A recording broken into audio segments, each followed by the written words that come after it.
Sa laban ng Charlotte Hornets at Boston Celtics, nagkaroon ng tensyon sa pagitan ni Musa Diabate at Jason Tatum matapos ang isang serye ng pisikal na aksyon sa court. Nagsimula ang lahat habang naghahanda para sa free throws. Habang kinukuha ni Diabate ang bola, 2 beses itong tinapik palabas ni Tatum mula sa kanyang kamay. Dahil dito, agad tumaas ang tensyon sa pagitan ng dalawang players. Habang nagpapatuloy ang play sa kabilang side ng court, nagkaroon pa ng mas malakas na contact.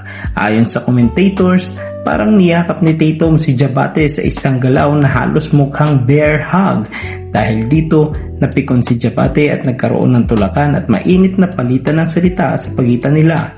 Agad namang namagitan ng mga players at officials para pigilan ang sitwasyon na lalo pang lumala. Matapos ang review ng referee sa play, binago ang orihinal na tawag. Sa uli, isang defensive foul ang ipinataw kay Tatum habang napansin din na mali ang unang personal foul na ibinigay kay Diabate sa sequence na iyon. Sa kabila ng tensyon, mabilis ding naayos ang sitwasyon at nagpatuloy ang laban.